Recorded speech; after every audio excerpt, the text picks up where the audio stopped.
Assalamualaikum warahmatullahi wabarakatuh. Selamat datang di channel Narasi Kreator. Pernahkah kalian membayangkan, rezeki datang bukan dari keringat di sawah, tapi dari janji rahasia dengan makhluk tak kasat mata? Inilah kisah tentang Jaka, seorang anak yatim yang miskin, yang terpaksa masuk ke hutan larangan dan bertemu dengan Ki Banyu, sang penjaga sumur keramat. Jaka mendapatkan hadiah kendi ajaib yang tak pernah kosong. Tapi rezeki itu datang dengan satu amanah berat. Ia harus berbagi, atau semua akan hilang. Saksikan bagaimana ketulusan Jaka diuji oleh keserakahan tetangga sendiri, dan bagaimana sebuah kendi penuh berkah justru mendatangkan fitnah dan bahaya maut. Siapakah yang akan menang?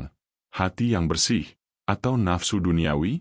Tulis di kolom komentar dari kota mana kalian menyimak kisah penuh hikmah ini. Dan bagi kalian yang sudah menekan tombol berlangganan, subscribe, dan menyalakan notifikasi, semoga Allah selalu melimpahkan rezeki, kesehatan, dan ketenangan hati untuk kalian sekeluarga. Amin. Mari kita mulai. Kisah nyata. Anak kecil berteman dengan jin penjaga sumur.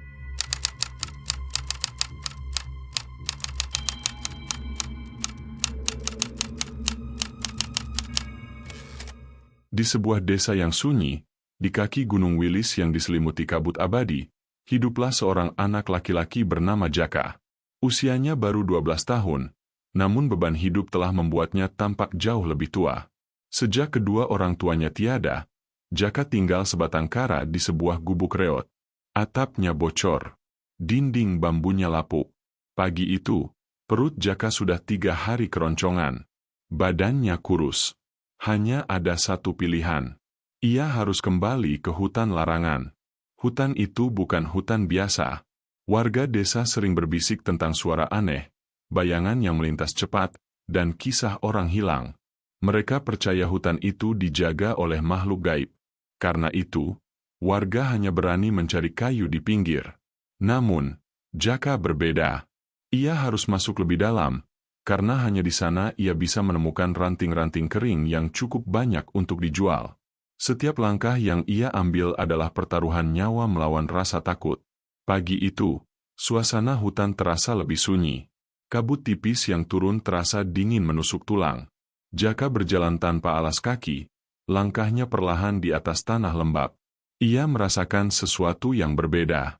Biasanya masih ada kicauan burung, tapi hari ini sepi. Terlalu sepi. Ia berusaha keras mengusir pikiran aneh, fokus mengumpulkan kayu. Namun, dari kejauhan, ekor matanya menangkap bayangan. Tinggi. Bergerak tanpa suara. Jantung Jaka berdebar keras. Ia berbisik lirih, meminta izin. Ia hanya mencari kayu. Tiba-tiba, langkah kakinya terasa berat. Tanpa disadari, ia berjalan semakin jauh dari jalur yang biasa ia lewati. Seolah ada kekuatan tak terlihat yang menariknya. Panik mulai menyeruak. Jaka mendongak. Pepohonan rapat seakan menjebaknya. Ia tahu. Ia tersesat. Dan di tengah keputusasaan itu, kabut di depannya mulai berputar, menipis, menampakkan sesuatu yang tidak pernah ia lihat sebelumnya. Sebuah sumur batu kuno. Dindingnya dihiasi lumut tua dan akar-akar pohon besar. Tempat itu sunyi. Terlalu sunyi. Jaka terpaku. Dari balik pepohonan di samping sumur, hawa dingin yang menusuk mulai merayap ke tengkuknya. Jaka berdiri kaku di hadapan sumur batu kuno. Ia tak berani bergerak. Bau tanah basah dan lumut tua menyeruak. Rasa dingin di tengkuknya semakin kuat. Itu bukan dinginnya kabut pagi, melainkan hawa kehadiran yang mencekam. Ia menelan ludah. Heningnya hutan di tempat itu terasa seperti jeritan yang tertahan. Jantungnya berdentum keras di telinga. Anak manusia. Sebuah suara berat terdengar. Bukan dari depan, bukan dari samping. Suara itu seolah bergetar dari dalam tanah, bergema di antara akar-akar pohon besar. Apa yang kau cari di wilayahku ini? Tubuh Jaka gemetar, kakinya terkunci. Ia memejamkan mata, mengumpulkan sisa keberaniannya. Ia tahu, inilah makhluk yang diceritakan orang-orang desa. Saya hanya mencari ranting, Pak, jawab Jaka lirih. Saya lapar. Saya butuh uang untuk beli makan. Sunyi lagi. Keheningan yang lama dan mematikan. Jaka merasa seolah sedang ditimbang, dihakimi oleh mata tak terlihat. Lalu, perlahan, dari balik kabut tebal yang menyelimuti sisi sumur, muncullah sebuah bayangan. Tinggi, jauh lebih tinggi dari manusia dewasa biasa. Bayangan itu memakai jubah longgar berwarna coklat, yang menyerupai kulit pohon tua. Wajahnya samar, tertutup bayangan. Hanya sepasang mata yang bersinar redup, kuning keemasan, menatap tajam ke arah Jaka. Itulah Ki Banyu. Jaka ingin lari, namun tubuhnya terasa dipaku. Ia hanya bisa menunduk, menunggu nasib. Sosok Ki Banyu, penjaga sumur keramat, melangkah mendekat. Getaran di udara terasa nyata. "Aku sudah melihatmu," ujar Ki Banyu. Suaranya kini terdengar lebih dekat, tidak lagi menggema. "Kau sering datang ke hutan ini. Wajahmu letih dan lapar. Tapi hatimu tetap bersih." Air mata Jaka menetes tanpa bisa ia tahan. Kata-kata itu, pujian itu, adalah hal yang sudah lama sekali tidak ia dengar. Sejak orang tuanya tiada, dunia hanya memberinya cemooh. Siapa bapak sebenarnya?" tanya Jaka memberanikan diri. "Aku adalah penjaga tempat ini," jawab Ki Banyu. Ia lalu menggerakkan tangannya yang besar ke arah tanah di samping sumur batu. Tiba-tiba, di atas lumut basah, muncul sebuah kendi tanah liat berukuran sedang. Kendi itu tampak kuno, penuh ukiran, dan memancarkan aura lembut. Isinya penuh dengan beras, jagung, dan buah-buahan segar. "Ambillah," perintah Ki Banyu. "Kendi ini untukmu. Ia takkan pernah kosong. Setiap kau ambil isinya, ia akan terisi lagi. Kau boleh makan, boleh jual. Kebutuhanmu akan terpenuhi." Napas Jaka tercekat. Ia menatap benda itu, tak percaya dengan penglihatannya. "Ini pasti keajaiban. Tapi ada satu syarat," lanjut Ki Banyu. Matanya yang kuning menatap Jaka lurus-lurus. "Apapun yang kau dapatkan, jangan hanya untuk dirimu sendiri. Bagikanlah kepada mereka yang fakir miskin. Jika kau serakah, jika kau lupa berbagi, kendi ajaib ini akan menghilang selamanya, dan kau akan ditinggalkan dalam kesunyian hutan ini." Pesan itu sederhana, namun berat. Jaka mengangguk, bersungguh-sungguh. Ia tahu betul betapa pedihnya rasa lapar. "Saya janji, Pak. Saya tidak akan lupa berbagi," ucap Jaka sambil mengusap air matanya. Ki Banyu mengangguk. Sosok itu lalu berbalik, melangkah menuju sumur batu. Perlahan, tubuhnya memudar di telan kabut, hanya menyisakan sorot mata kuning yang perlahan meredup, lalu hilang sama sekali. Jaka terdiam lama. Setelah rasa takutnya hilang, rasa lapar yang dahsyat menyerangnya. Dengan tangan gemetar, ia menyentuh kendi ajaib itu. Dingin, nyata. Isinya benar-benar berlimpah. Ia segera mengambil sebongkah jagung, mengupasnya, dan menggigitnya mentah-mentah. Manis, penuh berkah. Dengan susah payah, Jaka mengangkat kendi tersebut ke punggungnya. Anehnya, meski tadi ia tersesat tanpa arah, kini jalur pulang terasa begitu mudah ditemukan. Kabut menipis. Cahaya matahari mulai menembus celah pepohonan. Tak lama, ia keluar dari hutan larangan. Beberapa tetangga yang melihatnya terkejut. Bagaimana anak sekecil dan sekurus Jaka bisa memanggul kendi yang berisi bahan pangan melimpah? "Kau bawa apa itu, Jaka?" tanya seorang ibu. Jaka hanya tersenyum samar. "Rezeki, Bu," jawabnya singkat. Ia lalu bergegas menuju gubuknya. Malam itu, untuk pertama kalinya setelah sekian lama, perut Jaka terisi penuh. Nasi hangat, jagung rebus, dan buah segar. Ia menatap langit-langit gubuknya yang bocor sambil berbisik, "Terima kasih, penjaga sumur. Semoga Allah membalas kebaikan Bapak." Keesokan harinya, Jaka bangun dengan senyum. Kendi ajaib di sudut gubuknya kembali penuh. Ia takjub. Ia telah mengambil banyak makanan semalam, tapi isinya kembali melimpah ruah. Mengingat janji pada Ki Banyu, Jaka memanggul kendi itu menuju pasar desa. Para pedagang yang melihatnya terheran-heran. Bagaimana anak yatim piatu ini bisa punya hasil panen sebanyak ini? Jaka duduk di pojokan pasar.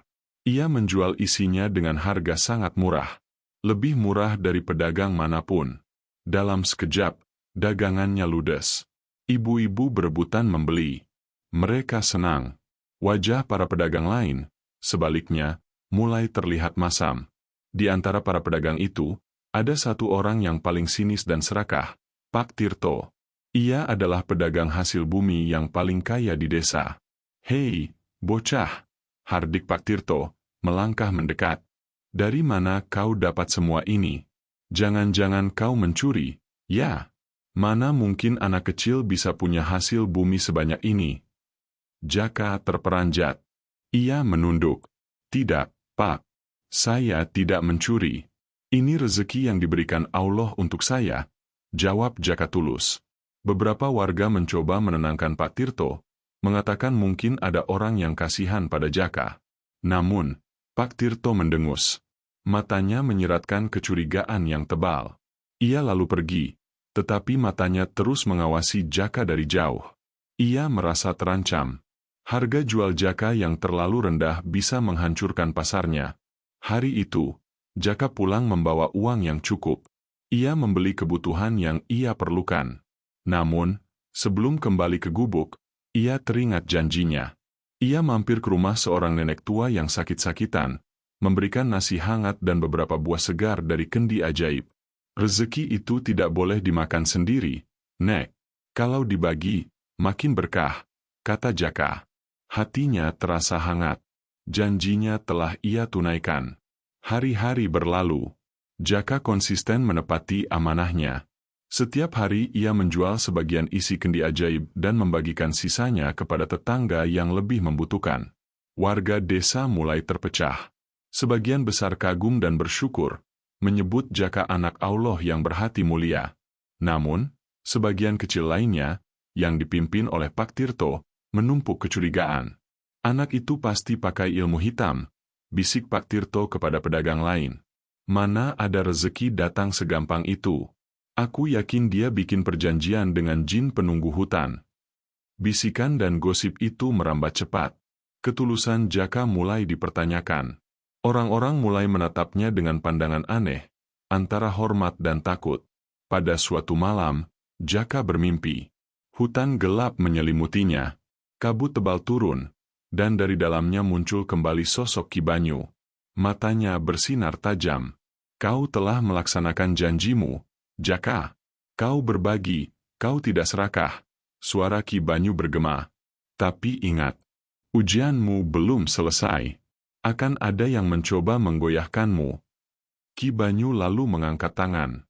Seketika, Jaka melihat bayangan wajah-wajah serakah di desa, termasuk wajah Pak Tirto, yang menatap kendi ajaibnya dengan penuh iri dan nafsu merebut.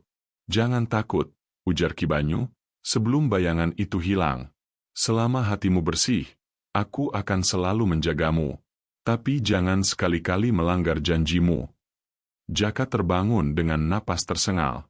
Kendi ajaib itu tetap penuh di sudut gubuk. Peringatan itu terasa nyata.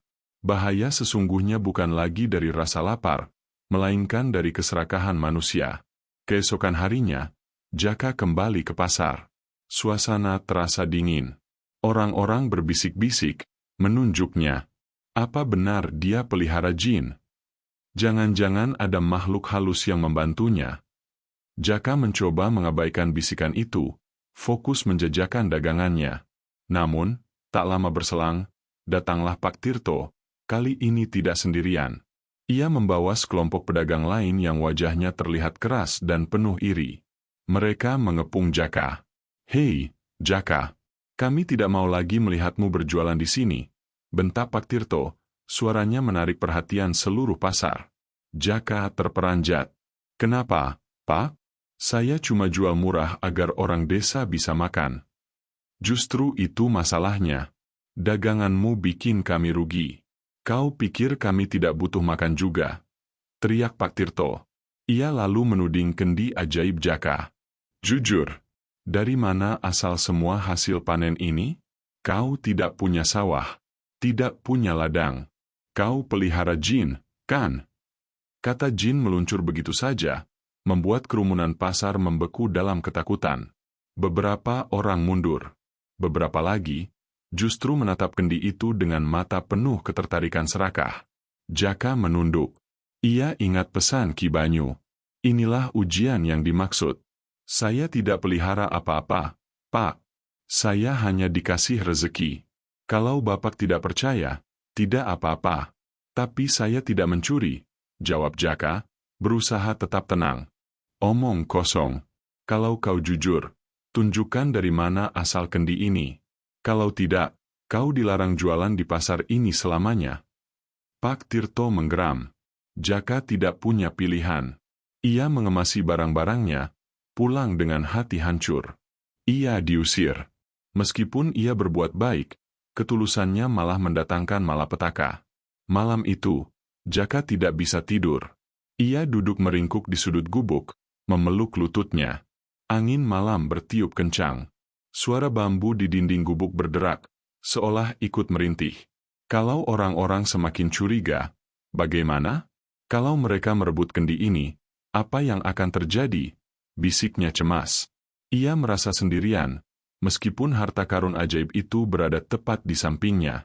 Dalam tidur singkatnya, mimpi itu datang lagi. Hutan gelap, kabut pekat, dan sosok Ki Banyu yang muncul di hadapannya. Jangan gentar, Jaka, ujar Ki Banyu dengan suara lebih tegas. Orang-orang memang mudah diliputi iri dan serakah. Itu ujianmu. Teruslah berbagi. Jangan biarkan hati mereka yang kotor mengotori hatimu. Tapi Pak, jawab Jaka dalam mimpinya. Rasanya berat. Orang-orang tetap menganggap saya aneh meski saya sudah berbagi. Selama kau hidup, janji itu tetap melekat. Ia bukan untuk menyenangkan manusia, melainkan untuk menjaga hatimu tetap bersih, balas Ki Banyu. Kalau ada yang mencoba mengambil kendi dengan paksa, biarkan aku yang turun tangan. Jaka terbangun, napasnya tersengal. Ia tahu ini bukan lagi sekadar mimpi. Ini adalah peringatan terakhir. Ia menatap kendi ajaib itu. Ia harus lebih berhati-hati. Bahaya semakin mendekat. Beberapa malam kemudian, desa tertidur lelap. Langit tanpa bulan. Malam yang sempurna untuk kejahatan. 3 bayangan hitam bergerak perlahan menuju gubuk reot Jaka. Di depan mereka, berjalan Pak Tirto. Wajahnya dipenuhi nafsu serakah yang mematikan. Itu dia kendinya, bisik Pak Tirto kepada 2 temannya. Mata mereka berkilat memantulkan cahaya obor kecil yang mereka bawa. Kita ambil. Lalu kita buang anak itu ke hutan. Dia tidak akan bisa melapor. Mereka sampai di depan gubuk. Tanpa ragu, Pak Tirto dan temannya mendobrak pintu bambu hingga terbuka paksa. Bunyi keras itu membangunkan Jaka yang sedang terlelap. "Hei, mau apa kalian, Pak?" teriak Jaka panik. Pak Tirto maju, menendang pintu yang tersisa. "Jangan pura-pura polos, Jaka. Kami tahu sumber kekayaanmu ada di kendi ini. Mulai sekarang, kendi ini milik kami." Jaka berlari. Ia memeluk kendi tanah liat ajaib itu erat-erat. "Jangan, Pak. Itu bukan buat saya sendiri. Saya sudah janji tidak boleh serakah." "Janji sama siapa? Jin." Pak Tirto tertawa sinis. Ia meraih kendi itu dengan kasar. Saat tangan Pak Tirto menyentuh kendi, seketika itu juga, angin dingin berhembus kencang dari arah hutan larangan. Obor di tangan mereka bergetar hebat, apinya menari liar, hampir padam. Suara aneh terdengar, seperti raungan rendah yang bercampur bisikan jauh. "Lepas, Pak! Jangan ambil kendi itu!" Jaka berteriak histeris, tapi telinga mereka sudah dikuasai nafsu. Mereka menarik paksa, membuat tubuh kurus Jaka terpelanting jatuh ke tanah. Saat kendi ajaib itu terlepas dari pelukan Jaka, suasana berubah drastis. Angin menderu tadi tiba-tiba berhenti. Sunyi merayap, keheningan yang menakutkan. Lalu terdengar, duk, duk, duk, suara langkah berat, sangat berat. Langkah itu datang dari luar gubuk. Semakin dekat, semakin keras, hingga lantai tanah gubuk terasa bergetar. Pintu gubuk yang rusak berderit. Kabut tipis menyusup masuk. Dan dari balik kegelapan malam, muncullah sosok Ki Banyu. Jauh lebih besar dari yang pernah Jaka lihat di hutan. Matanya menyala kuning terang, menatap tajam ke arah 3 manusia serakah itu. Tubuh Pak Tirto dan 2 temannya langsung gemetar hebat. Wajah mereka pucat pasi. Lutut mereka goyah. Obor yang mereka pegang terlepas dan padam, meninggalkan mereka dalam kegelapan, hanya diterangi cahaya mata Ki Banyu yang menakutkan. "Apa itu?" bisik salah satu teman Pak Tirto, suaranya tercekat. Ki Banyu melangkah maju. Suaranya berat, mengguncang udara gubuk. "Kalian manusia serakah. Aku sudah melihat isi hati kalian. Kalian ingin merebut sesuatu yang bukan hak kalian." Pak Tirto terhuyung mundur. Ia menjerit, "Ampun, kami hanya ingin." "Diam!" Raungan Ki Banyu membuat telinga mereka berdenging. "Kendi ini bukan untuk orang rakus. Ia dititipkan pada anak ini karena hatinya bersih. Kalian tidak berhak menyentuhnya." Tiba-tiba, kendi di lantai memancarkan cahaya samar. Pak Tirto dan 2 temannya menjerit ketakutan, lalu berlari terbirit-birit keluar gubuk, tanpa menoleh, tanpa memedulikan harta yang mereka incar. Suasana kembali hening. Sosok Ki Banyu perlahan menoleh ke arah Jaka yang masih terduduk gemetar di tanah. "Inilah yang kuperingatkan, Jaka," ujar Ki Banyu, nadanya kini melunak. "Keserakahan manusia lebih berbahaya daripada rasa lapar. Jangan takut. Selama hatimu bersih, kendi itu akan tetap jadi milikmu. Tapi ingat, ujian belum selesai." Jaka hanya bisa menunduk, air matanya menetes deras. "Terima kasih, Pak. Saya janji akan terus jaga amanah ini." Ki Banyu menatapnya sejenak. Lalu, perlahan-lahan, tubuhnya memudar, menghilang bersama kabut yang menyusup ke dalam gubuk. Keesokan harinya, berita tentang gangguan aneh di gubuk Jaka menyebar cepat. Ada yang bilang Jaka diselamatkan oleh hantu. Ada yang makin yakin Jaka memang dilindungi oleh jin. Warga desa semakin terpecah. Namun, di tengah semua gunjingan dan ketakutan itu, Jaka tetap melakukan hal yang sama. Ia menjual hasil kendinya dengan murah dan berbagi dengan fakir miskin. Ia tahu, itulah satu-satunya cara agar kendi ajaib itu tetap bersinar. Setiap kali ia berbagi dengan tulus, hatinya terasa hangat. Ia merasa sosok penjaga sumur itu diam-diam tersenyum melihatnya dari balik pepohonan. Meskipun bahaya sudah berlalu, ketenangan belum sepenuhnya kembali. Hari-hari berlalu setelah percobaan perampokan itu. Pak Tirto dan 2 temannya tidak berani lagi mendekati Jaka, tetapi gosip tentang anak jin semakin menjadi-jadi. Di warung kopi, orang-orang berbisik. Bahkan anak-anak kecil yang dulu senang menerima jagung rebus dari Jaka, kini mulai takut mendekat. Orang tua mereka melarang, "Jangan sering ke rumah Jaka. Nanti ikut kena bala." Begitu kata seorang bapak pada anaknya. Kalimat itu menusuk hati Jaka. Ia tidak pernah berniat membawa petaka pada siapapun. Kendi ini datang sebagai pertolongan. Tetapi manusia selalu punya prasangka. Meskipun begitu, Jaka tidak menyerah. Ia tetap berpegang pada rutinitasnya. Pagi berbagi, malam berdoa dalam hening. Ia yakin, selama ia berpegang pada janji, ia tidak akan ditinggalkan Allah. Namun, Jaka mulai merasa lelah. Ia menyadari bahaya yang sesungguhnya bukan lagi dari Ki Banyu, melainkan dari manusia di sekitarnya yang hatinya dikuasai iri hati. Musim berganti. Hujan deras mengguyur desa selama berminggu-minggu. Sawah tergenang, kebun rusak, dan panen gagal total. Warga desa mulai kelaparan. Harga bahan makanan melambung tinggi. Para pedagang, termasuk Pak Tirto, kini tidak bisa lagi berdagang karena tidak ada stok. Ironisnya, satu-satunya yang masih punya cadangan makanan adalah Jaka. Kendi ajaib itu tetap penuh setiap hari. Awalnya, warga masih gengsi. Mereka tidak mau membeli atau menerima dari Jaka. Takut dicap bersekutu dengan makhluk gaib. Tetapi, ketika perut sudah tidak bisa diajak kompromi, satu persatu warga mulai datang ke gubuk reot itu. Seorang ibu muda mengetuk pintu, wajahnya memelas. "Jaka, anakku sudah 3 hari tidak makan nasi. Tolong, kalau ada beras, berikan sedikit." Jaka langsung mengangguk. Ia mengambil beberapa genggam beras dari kendi. Ini, masak buat anaknya. Jangan khawatir. Air mata ibu itu jatuh deras. Terima kasih, Jaka. Semoga Allah membalas kebaikanmu. Lalu datang lagi bapak tua.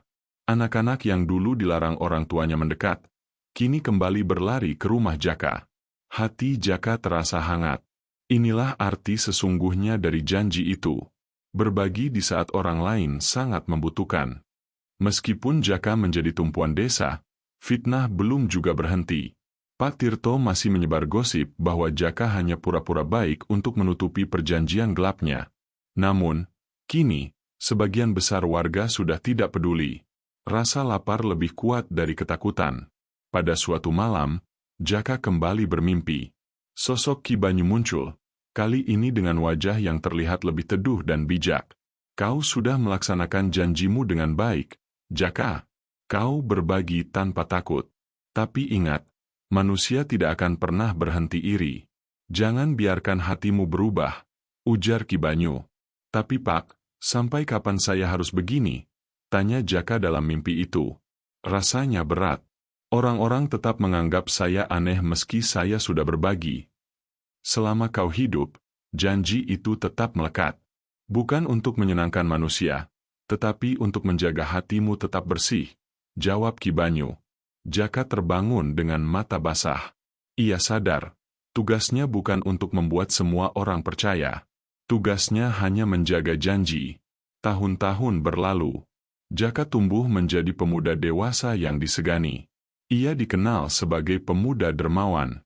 Meskipun gosip tentang jin penjaga sumur tidak pernah hilang, kendi ajaib itu tetap setia, penuh setiap hari di sudut rumahnya.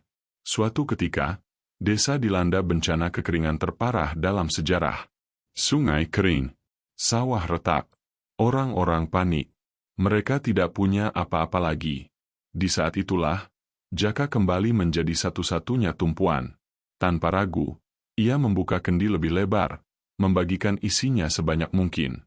Beras, jagung, buah. Desa yang hampir mati perlahan bisa bertahan berkat kendi ajaib itu. Orang-orang yang dulu menghina, kini bersimpuh. Jaka, kami salah. Kamu bukan budak jin. Kamu penyelamat desa ini. Mereka menangis meminta maaf. Saya cuma pegang janji, balas Jaka. Semua ini bukan milik saya, hanya titipan Allah. Malam setelah Jaka membagikan hampir semua isi kendi, mimpi itu kembali datang. Ki Banyu muncul. Wajahnya terlihat tua, namun damai. Jaka, tugasmu hampir selesai, ujar Ki Banyu. Aku sudah menaruh amanah padamu. Kau membuktikan hatimu bersih. Kau tetap teguh meski diguncang cobaan. Saat waktumu tiba, kendi ini tidak akan lagi bersamamu. Pak, jadi kendi ini akan hilang? Tanya Jaka terkejut.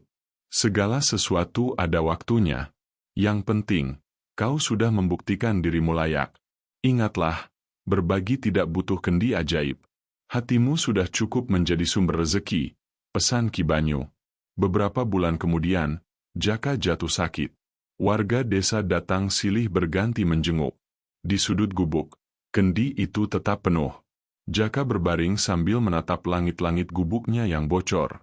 Bibirnya berbisik, penjaga sumur, saya sudah berusaha jaga janji. Semoga cukup. Tiba-tiba, angin lembut masuk melalui celah bambu.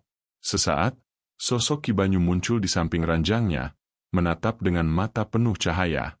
Istirahatlah, Jaka. Kau sudah menepati janji. Aku bangga padamu.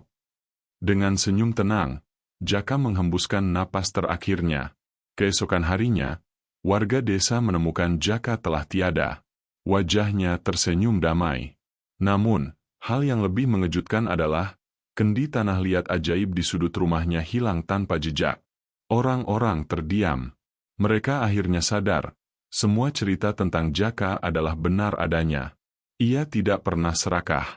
Ia hanya berbagi dengan tulus. Kisah tentang Jaka dan kendi tanah liat ajaib yang dijaga Ki Banyu adalah pelajaran berharga bagi kita semua. Rezeki sejati adalah titipan. Kisah ini mengingatkan bahwa segala kelimpahan yang kita miliki, sekecil atau sebesar apapun, hanyalah titipan dari Allah. Kendi ajaib itu bukan hadiah tanpa syarat, melainkan alat ujian. Rezeki bukan hanya tentang memiliki banyak, melainkan tentang tangan yang memberi. Ketulusan mengalahkan keserakahan. Meskipun Jaka difitnah, diusir, dan nyaris dirampok, ia tetap teguh pada janjinya. Kekuatan hati yang bersih jauh lebih besar daripada iri hati dan nafsu merebut harta. Pada akhirnya, yang diingat orang bukanlah kekayaan Pak Tirto, melainkan kebaikan abadi yang disebar Jaka. Sosok Ki Banyu hanya melindungi Jaka bukan karena Jaka miskin, tapi karena Jaka memegang amanah dengan tulus. Ujian datang dari manusia. Jaka sadar, bahaya terbesarnya bukan datang dari makhluk gaib di hutan, melainkan dari keserakahan sesama manusia. Kebaikan Jaka justru memicu kejahatan, tetapi keteguhannya pada prinsip berbagi mampu menaklukkan kejahatan itu.